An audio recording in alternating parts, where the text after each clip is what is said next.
아 잠시만.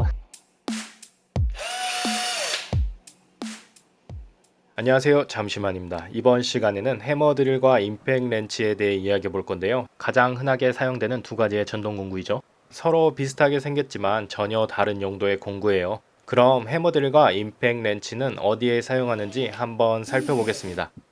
우선 드릴에 대해 이야기해 볼까요? 드릴은 천공을 하기 위해 만들어진 공구예요. 주로 구멍을 뚫는 용도로 쓰여지죠.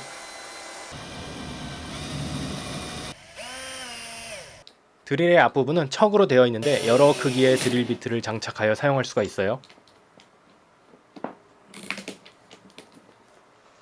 재질에 따라서 다른 종류의 비트를 이용해서 철판, 나무, 플라스틱 등 여러 재료에 구멍을 뚫을 수가 있어요.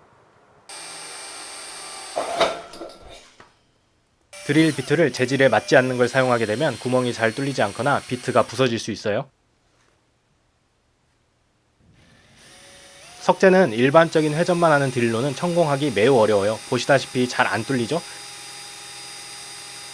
그래서 필요한 게 드릴의 해머 기능인데요. 해머 기능은 비트의 회전 방향에 수직으로 타격을 해서 석재를 부수면서 구멍을 뚫어주는 기능이에요.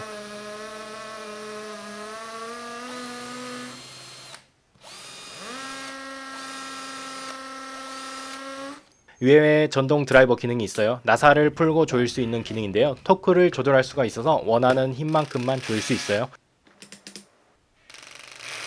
일반적으로 플라스틱 같이 재질이 무르거나 약하면 강한 토크로 나사를 조이면 나사산이나 나사 구멍이 망가지는데 토크 조절이 가능하면 일정 토크 이상으로 돌지 않아서 망가질 확률이 적죠. 이게 기본적인 충전 드릴의 기능인데요. 그 다음으로 임팩 렌치에 대해 알아볼까요? 임팩이란 단어가 들어간 제품은 일반적으로 회전 방향으로 타격을 줘서 강하게 조이거나 강하게 조여 있는 것을 푸는 용도로 사용하는 공구인데요. 주로 나사나 볼트 너트를 조이거나 푸는 용도로 사용합니다. 드릴처럼 척이 있는 게 아니라 육각 비트나 복수를 장착하기 위해 2분의 1인치 소켓 모양 비트 홀더로 이루어져 있어요. 해머 드릴과 임팩 렌치의 타격 방향을 보면 차이점을 명확하게 알 수 있는데요. 해머 드릴은 석재를 파쇄하기 위해 회전과 수직 방향으로 타격을 하고 임팩 렌치는 강하게 조이거나 풀기 위해 회전 방향으로 타격을 합니다. 간단히 설명하자면 장도리로 때리는 방향으로 힘을 가한다고 생각하면 쉬워요. 해머 드릴은 직각으로 타격하고 임팩 렌치는 회전 방향으로 타격을 합니다. 그럼 일반적인 가정에서 어떤 제품이 더 실용적일까요?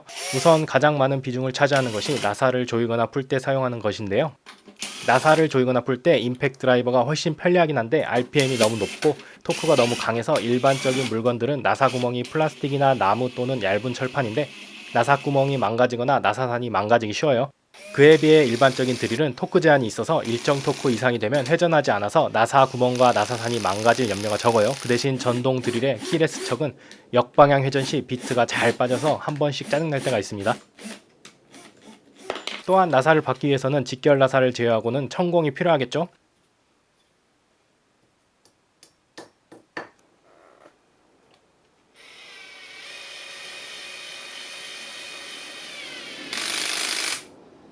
긴 나사나 또는 여러 개의 나사를 조이거나 풀 때는 확실히 임팩 드라이버가 작업에 적합하지만 일반 가정에서 임팩 렌치가 필요할 정도로 작업량이 많거나 또는 강하게 잠겨 있거나 강하게 잠궈야 할 일이 거의 없습니다. 그래서 일반적으로는 해머 드릴이 범용 쪽으로 사용하기 좋은 것 같아요. 만약 문고리 같이 진동으로 자주 나사가 풀린다고 하면 나사 풀림 방지제가 효과적이에요. 배터리는 용량이 큰 게 좋지만 가정에서 사용하기에는 2Ah짜리도 충분한 것 같습니다. 회사별로 전압이 같은 배터리가 호환이 되기 때문에 배터리와 충전기만 있으면 저렴하게 베어툴만 구매해서 사용할 수 있어요. 유선 드릴은 무겁고 드라이버 모드도 없어서 드라이버 용도로 사용하기 어려워요. 정말 구멍 뚫을 때 빼고는 사용하지 않게 되네요.